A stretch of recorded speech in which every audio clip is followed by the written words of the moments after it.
걷게 하시는 하나님의 말씀 우리 같이 봅니다. 사도행전 21장 말씀 13절과 14절 두 절 말씀 보려고 합니다. 사도행전 제21장 13절과 14절 두 절 말씀 우리 같이 읽겠습니다. 시작. 바울이 대답하되 여러분이 어찌하여 울어 내 마음을 상하게 하느냐. 나는 주 예수의 이름을 위하여 결박당할 뿐 아니라 예루살렘에서 죽을 것도 각오하였노라 하니 그가 권함을 받지 아니하므로 우리가 주의 뜻대로 이루어지이다 하고 그쳤노라. 아멘. 우리 한번 기도합니다. 살아계신 아버지, 주의 사랑하는 백성들 오늘도 주의 길을 걷게 하기 위하여, 아니 주님을 따르게 하기 위하여 부르시고 그 말씀을 허락하여 주십니다. 이 말씀이 우리 삶 가운데 실제가 되고 저희들의 드림이 실제가 되어 아버지의 영광을 나타내는 소중한 주의 백성들의 하루가 되게 하여 주시옵소서. 감사드리며 예수님 이름으로 기도하옵나이다. 아멘.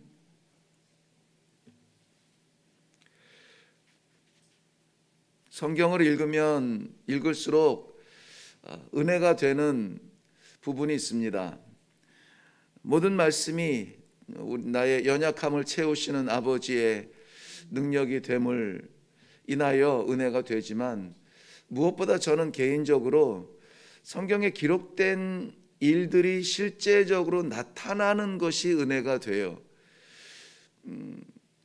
예수님께서 성육신 하셔서 이루실 그 모든 일들이 그대로 이루어졌고요.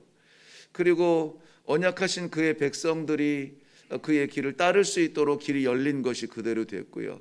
물론 하나님과 또 이 땅 위에 성육신 하신 주님의 말씀뿐만이 아니라 성경에 기록된 많은 주의 종들이 종들의 입을 통하여서 고백되어진 것들이 그대로 실제가 되는 것들을 보면서 나의 이 믿음도 실제가 되겠구나, 나의 이 소망도 실제가 되겠구나. 하나님께서도 그저 어떤 형상적으로 계시는 그림자처럼 존재하는 그 무엇이 아니라 실제로 내가 하나님과 함께 할 수 있는 그날이 오겠구나 하는 실제적인 것이 참 큰 은혜가 됩니다. 오늘 예수님께서는 예루살렘에 올라가셔서 십자가를 지시고 부활하여 그 길을 따르는 모든 사람들이 동일하게 그 영광을 누릴 것이라는 말씀이 그대로 이루어졌습니다. 오늘 사도 바울을 통하여서 고백되어진 그의 길도 그대로 이루어졌습니다. 우리도 신앙생활을 하면서 많은 기도를 하고 또 많은 다짐을 하고 또 많은 소망을 갖습니다. 그러한 우리의 소망과 기도와 바람들도 그대로 될 것입니다. 우리가 하나님 안에서 바른 신앙의 길을 걷는다면 말입니다. 저는 사업이라 이런 것을 해보지는 못했지만, 그런데 그 정신, 그 마인드는 좀 들어본 적이 있어요.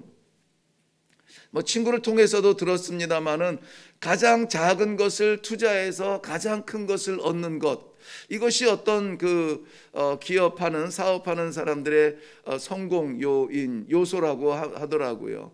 그래서 그래, 그러면은 정말 쉽지 않은 일이겠구나. 큰 걸 투자해서 작은 걸 얻는 것보다는 작은 걸 투자해서 큰 것을 얻어야 되는 그 마음의 부담이 얼마나 크겠습니까? 그런데 그건 사업의 마인드죠. 기업 마인드인데 우리 주님의 마인드는 좀 달랐죠. 주님의 마인드는 뭐였냐면은 자신의 생명을 들여서 그 가장 크신 창조주께서 자신의 생명을 들여서 작은 자 하나를 살리는 거였습니다. 그것을 따라가는 우리 기독교 성도들의 마인드도 뭔가 좀 비슷해야 되지 않겠어요? 조금 들여서 많이 얻는 것보다는 나의 전부를 들여서 한 영혼을 살리는 그러한 주님의 마인드를 좀 담아갈 수 있으면 좋겠다는 생각이 들어요. 언제? 오늘입니다. 오늘 사도행전 21장 전체 말씀의 배경은 우리가 잘 아는 대로 3차 선교를 마치고 예루살렘으로 돌아가던 중에 밀레도에서 에베소 지도자들, 장로들을 불러서 마지막 설교를 하죠. 마지막 설교의 키포인트는 무엇이었습니까? 기억하라였죠. 기억하라. 어제 말씀인데 기억 안 하시는 건가요? 기억하기가 쉽지 않습니다. 그러니까 마지막 그 사랑하는 예배소, 정성을 쏟았던 예배소의 지도자들을 보면서 이 말씀을 남기는 거예요. 유언과도 같은 말씀인데 기억하라 이거예요. 내가 무엇을 쏟았는지, 우리가 서로 무엇을 이야기했는지 기억하라는 것입니다. 그리고 그 소망이 무엇인지를 기억하고 그 소망을 위하여서 이 땅에서 오늘 우리가 할 일이 무엇인지를 기억하라. 뭘 하라 그랬죠? 주라 이랬죠. 주라. 네. 그래서 어제 주는 삶을 좀 살으셨는지요? 네. 시험은 이제 하나님 앞에서 볼 거고요. 저는 뭐 시험할 자격은 없습니다만은 그런 우리의 기대, 기도 이런 것들, 결단 이런 것들이 실제가 된다면은 우리는 얼마나 영적으로 행복합니까? 그런데 그것이 실제가 되지 않을 때는 껄껄하죠. 이 하나님의 말씀이 실제가 되지 않는다면 이거는 뭐 가치가 없는 것이죠. 두꺼운 책일 뿐이죠. 그런데 이 약속이 실제가 되니까 우리가 이 말씀을 읽고 위로를 받고 그 소망을 갖는 것이죠. 자, 이 기억하라는 말씀을 하고 밀레도를 떠나서 두로까지 이제 지중해를 가로질러서 두로까지 옵니다. 이제 예루살렘으로 향해서 가기 전에 가이사랴에 머물게 되는데요. 가이사랴에 머물 때 누구네 집에 머무냐면은 우리 잘 아는 대로 그 빌립 집사님 계시죠. 빌립 집사님 재정과 이 불쌍한 이웃들을 돌보라고 성령이 충만한 그 빌립 집사님을 세웠는데 그 스데반 집사님처럼 성령의 충만함을 받아 독특한 사명을 감당하죠. 무엇이냐면은 복음을 증거합니다. 사마리아로 가라 하면 사마리아에 가서 증거하고, 광야로 가라 하면 광야에 가서도 복음을 증거하고, 이러한 성령의 부르심 따라서 사명을 감당하게 되는 빌립 집사님이 예루살렘 성전에 머물지 아니하고 그 이후에 사마리아에서 가이사랴까지 와서 거기에 이 성도들을 도우면서 가정교회를 이루었다, 뭐 이렇게 역사가들은 보고 있습니다. 바로 그 빌립 집사님의 가정에 머물고 있던 때에 나타나던 일입니다. 아가보라 하는 선지자가 찾아왔습니다. 아가보라 하는 선지자가 찾아와서 우리가 흔히 간편하게 설명하자면은 행위 예언을 합니다. 말로 하는 예언이 아니라 몸으로 보여주는 예언을 합니다. 어떤 예언을 하냐면은 끈을 가져다가 몸을 칭칭 감고 이것 이렇게 될 것이라고 하는 사도 바울의 미래에 대한 예언을 보여주어요. 그러니 그 성령 충만한 빌립 집사님과 빌립 집사님에게 딸이 넷 있었다 그래요. 그런데 네 딸 모두 다가 성령이 충만하여서 또한 예언하는 자들이었다, 이렇게 성경은 기록하거든요. 그 모든 사람들이 이게 무슨 의미인지 잘 압니다. 이미 그 전에도 이러한 예언을 받았기 때문에. 그래서 사도 바울, 존경하고 사랑하는 스승이요 복음의 사도인 사도 바울에게 예루살렘에 가지 말기를, 예루살렘에 올라가지 말기를 안타까운 마음으로 기도하고 만류하고 있는 것입니다. 오늘 본문 말씀은 거기에 대하여서 이 사도 바울의 반응을 보여주는 겁니다. 정말 생명 같은 복음의 믿음의 친구들이죠. 가족이죠. 하나님의 말씀을 따르고 하나님의 말씀을 지키는 그러한 하나님 나라의 식구들이죠. 그들이 간절한 마음으로 그 위기를 바라보면서 피해가야 합니다. 여기 잠깐 쉬어야 합니다. 지혜롭다면은 여기서 조금 더 머물다가 이 사태가 좀 아물면은 움직이는 것이 지혜로울 것입니다. 이런저런 방편을 얘기합니다. 사도 바울은 뭐라고 반응을 하나요? 먼저는 13절 말씀 오늘 읽은데 보면 바울이 대답하여 반응하여 말하되 여러분이 어찌하여 울어 내 마음을 상하게 하느냐. 어찌하여 울어 내 마음을 상하게 하느냐. 무슨 말씀입니까? 울지 말라는 거예요. 울지 말라. 이 길을 가다가 여기에서 고난을 당하고, 이 길을 가다가 여기에서 묶임과 매임을 당하고, 이 길을 가다가 여기서 빼앗김을 당하고 손해를 본다 할지라도 울지 말라. 울 일이 아니라는 것입니다. 사랑하는 사람들의 눈에서 눈물을 보는 것은 쉬운 일이 아닙니다만은 믿음의 형제들의 눈에 눈물을 보는 것은 더욱 어렵습니다. 그러니 그 눈물을 바라보면서 내 마음이 상한다고요. 내 마음이 상한다. 이 상한다는 말은 깨어진다는 말이에요. 쪼개진다는 말입니다. 바스러진다는 말이에요. 눈물 자체가 이 안타까움의 그런 마음의 상함도 있지만은 그 눈물을 인하여서 내 길이 이 장애가 될까봐 이것 때문에 마음이 아프다는 겁니다. 그러니 우리 성도들의 눈물의 그런 간절한 사랑도 귀하지만 그것보다 더 귀한 게 뭐라고 말합니까? 가야 될 이 길이라는 것입니다. 이 사랑스러운 눈물을 뒤로하고 나는 가야 하는데 그것 때문에 내 마음이 아프다는 것입니다. 사랑하는 믿음의 동역자들은 존경하는 사도 바울을 붙들고 싶었습니다. 그 험난의 길을 가지 말라고요. 그렇지 않겠습니까? 우리도 사랑하는 사람들이 고난당하는 것을 원하지 않습니다. 그 고난이라고 하는 것은 일단은 육신적인 장애를 말하겠죠. 어려움을 말하겠죠. 사랑의 마음으로 이 예언에 보여주는 그 묶이고 끌려가서 당해야 되는 그런 고난을 내 사랑하는 이 존경하는 사도 바울이 당하는 것을 원하지 않는 것입니다. 마태복음 16장에 보면은 예수님께서 처음 예루살렘에 올라가서 십자가에서 죽으셔야 될 것을 제자들에게 말합니다. 그때 베드로가 아닙니다. 그런 일이 어찌 주님께 있습니까? 있어서는 안 됩니다. 예수님의 대답이 뭐라고 하죠? 사탄아 내 뒤로 물러가라. 사탄아 내 뒤로 물러가라. 네가 하나님의 일을 보지 못하고 사람의 생각을 하는도다. 이렇게 예수님께서 강력하게 응답을 하고 계시는 것이죠. 우리 주님과 동일한 마음인 것 같아요. 사도 바울의 마음은 사탄아 내 뒤로 물러가라. 사람의 인정으로서는 그 눈물이 아름답고 귀하며 사람의 인정으로서는 그들의 따뜻한 우정의 손을 붙잡고 싶지만 그러나 우리 주님께서 그럼에도 불구하고 사단의 유혹으로 여기며 예루살렘으로 굳건하게 나아가기로 결심하고 그 길을 갔던 것처럼 바울 사도는 그 길을 가야만 했던 것입니다. 그러니 울지 말라는 거예요. 오늘 우리들이 흘려야 될 많은 눈물들이 있을지 모릅니다. 어떤 눈물이 또 우리 앞을 가로막을지 모릅니다. 그럼에도 불구하고 우리는 그 눈물에도 머뭇거리지 않고 가야 될 길이 있다는 것입니다. 오늘 저는 말씀의 제목을 좀 독특하게 잡아보았습니다. 가장 소중한 가치라. 이렇게 가장 소중한 게 뭘까요? 우리들에게 있어서 그 가장 소중한 것을 얻기 위해서라면은 좀 부스러기들은 내려놔도 되는데요.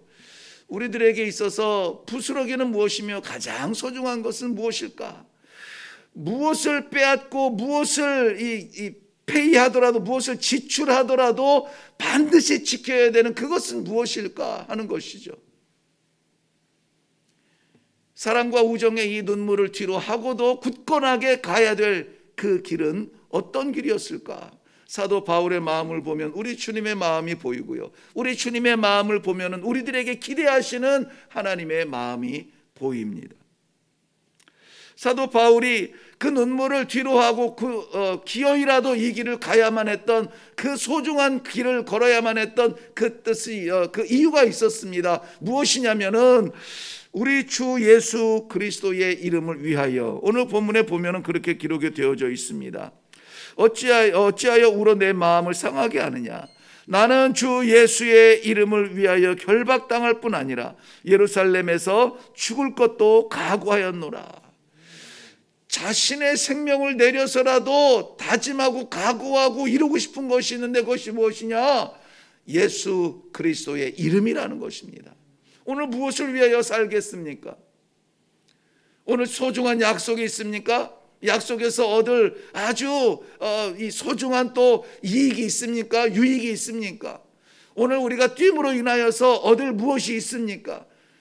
많은 것들이 우리들에게 소중합니다만은 그러나 무엇보다 우리에게 소중하여서 내 하루를 다 드려도 내 시간을 다 드려도 내 건강을 다 드려도 이것만은 반드시 붙잡고 싶은 것, 그것이 예수 그리스도의 이름이기를 바랍니다. 예수님의 성육신의 성육신의 이 땅 위에 오신 그 정신이 무엇입니까? 나 자신을 들여서 소중한 영혼을 살리는 것이었습니다.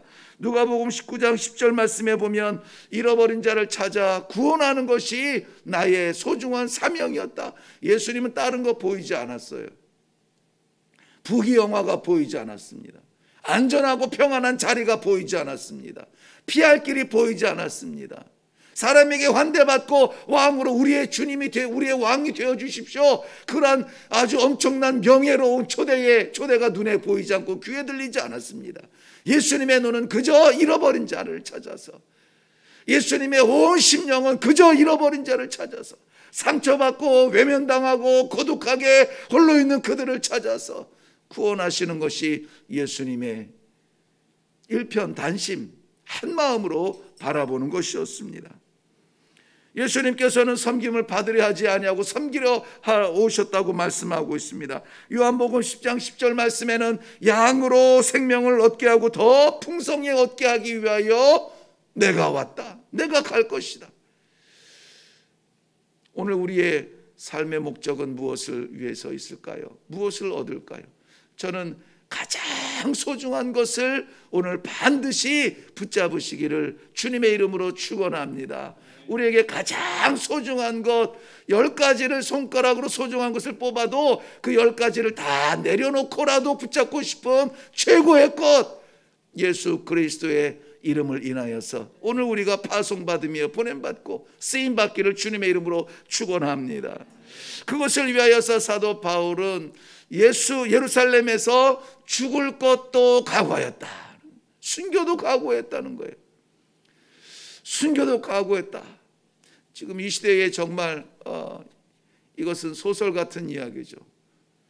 예수님을 위해서 목숨을 걸어 굳이 편하게 믿을 수도 있는데, 그러나 오늘 우리가 이 말씀을 받고 이 말씀을 성경으로 묵상을 하고 하나님 앞에 이렇게 우리에게도 이루어 주옵소서 기도할 수 있는 것은 그 수많은 우리 믿음의 선조들의 그러한 피 흘림과 순교를 통하여서 우리가 오늘 하나님을 아버지라고 부를 수 있다라는 사실을 기억해야만 됩니다. 이 복음, 이 놀라운 사실을 위해서 우리 주님께서는 십자가에 못 박히셨고, 성경에서는 창세 이후에 그 수많은 선진들의 피가 오늘 우리들에게 복음을 허락하셨다고 하나님의 말씀하셨습니다. 비단 멀리 있는 것뿐만이 아니라 가까이에서는 우리 스데반 집사님의 순교가 그러한 시작을 알렸던 것입니다. 주님을 통해서 만복을 누리는 것, 우리 성도들의 특권입니다. 그러나 성경은 분명히 그와 함께 고난도 받아야 할 것이라고 말씀하고 있습니다. 하나님께서 주시는 만복은 하늘의 것이요, 그와 함께 다가오는 고난은 성도를 무너뜨리지 못합니다. 오히려 우리를 견고하게 하고 우리를 튼튼하게 합니다.